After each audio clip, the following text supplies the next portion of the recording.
Hey guys, what's going on? It's Brian coming to you from the TST Industries garage. As you can see in front of me, I have a 2018 Honda CB650F, and in my hands is our newly developed taillight for this, both Honda Groms and the CRF450L. Today, as you can see, we're going to be working on this 2018 model, but most of these installations will be very, very similar. As you can see on this bike, we actually do have our fender eliminator already installed. If you want to see that, we have a video already posted for that installation specifically. I did just want to touch on one other thing. Being that this is a programmable taillight, it has those 9 programmable states, a lot of different options in there for your signals, your flasher mode of your brake, things like that. This installation is actually really, really simple compared to those other ones that I just mentioned. We're just going to be taking out the OEM taillight and replacing it with this one. It's very straightforward. Let's start by taking the seat off. So turn your key, lift up on the rear, kind of slide back as you do that. You're going to want to disengage these clips and this one up here by the tank. That's going to be where your lock was. So just a slide back and off, seat comes off. We have now exposed our taillight, our connectors, our trunk area. So we're going to go ahead and take our connectors. They're on a little tab here with a little rubber mounting position.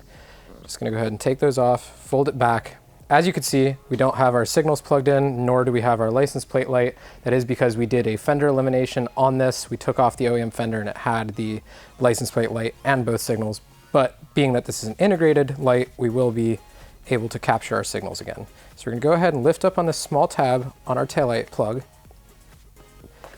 You can see that it was super easy. Just lift up on that tab and pull this plug out. So we're going to go ahead and grab a 10mm wrench now. And these 2 bolts in the back of the taillight, just want to crack them loose. You'll be able to get those off by hand. Do watch out, there is a loose washer here that will come off with it. I've had those fall into the bike before. So just go ahead and grab that guy in advance. Set these off to the side.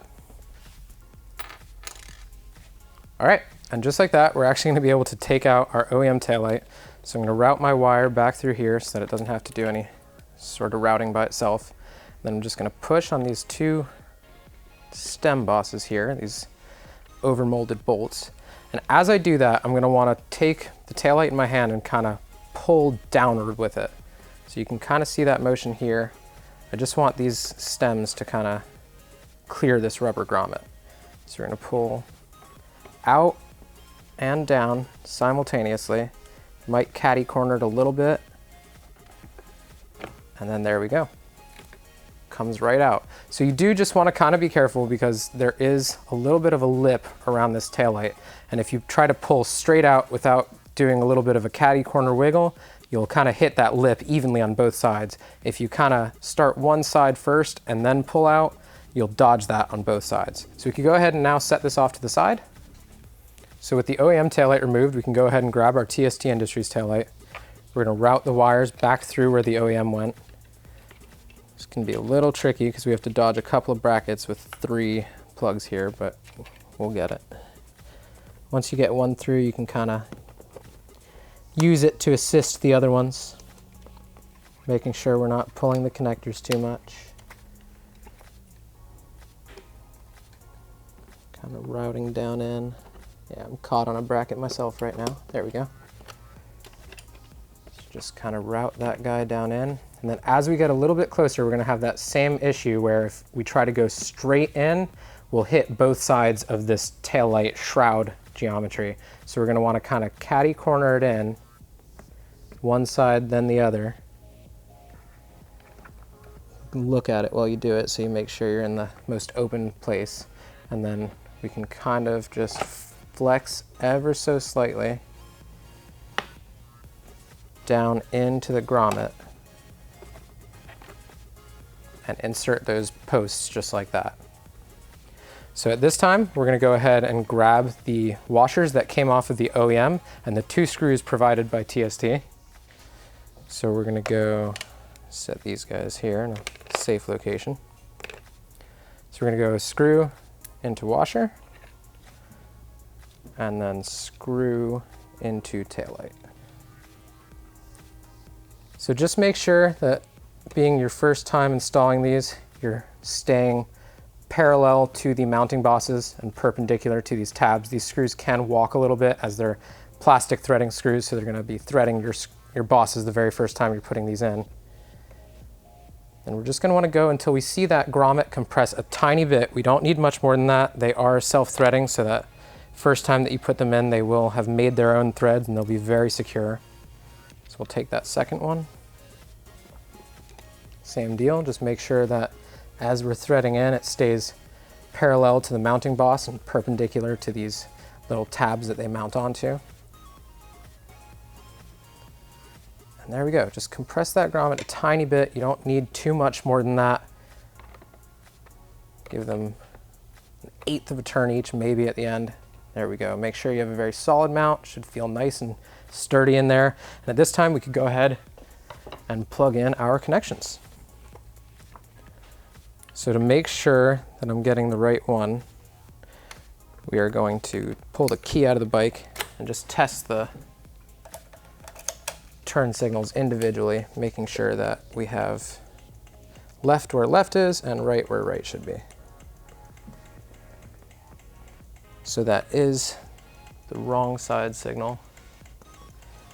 There we go. Left is left, which means right will be right. So we could go ahead and plug our connectors in. You'll see here an open slot for the license plate light. That is something that you can wire up if you choose to. For this installation purpose, we're not going to. Just kind of relocate this little connector housing on top of that little tab that it came off of. All right, so with our wiring all situated, we do just want to do a final check here. So we're going to turn on the bike, check that we have brake, check that we have signal in the proper direction. When I signal right, it is the right signal. So that installation is complete. If you guys are attentive to detail, you notice that that was a hyper flash that we saw there. That is because we don't have our TST flasher relay in this bike. It's a pretty complex installation. We actually do have that installation on video already, but we did not do it on this particular bike. If you want to change the modes of this taillight, I would suggest that you do that now. Once you put your seat on, obviously you cannot access that anymore, so you'd have to pull your seat back off to change that mode. It does come in a very standard mode, so go ahead and cycle through them, see which one you like best, and then go ahead and throw your seat on. That's what we're gonna do right now. We're gonna wanna make sure that we locate this front tab up under the mounting position here by the tank, and then these two metal tabs also go underneath these bars here. Obviously then you'll have to make sure that the locking feature fits down in. So we're gonna start a little bit further back than we feel like we need to, making sure everything's kind of locating, and then slide forward, push down, our seat is back on, this installation is complete. If you guys like this product or want to check out any of the other products that we have for this bike, go ahead and visit our website at tstindustries.com. We have installation videos of this fender eliminator, installation videos of the relay, and now this taillight.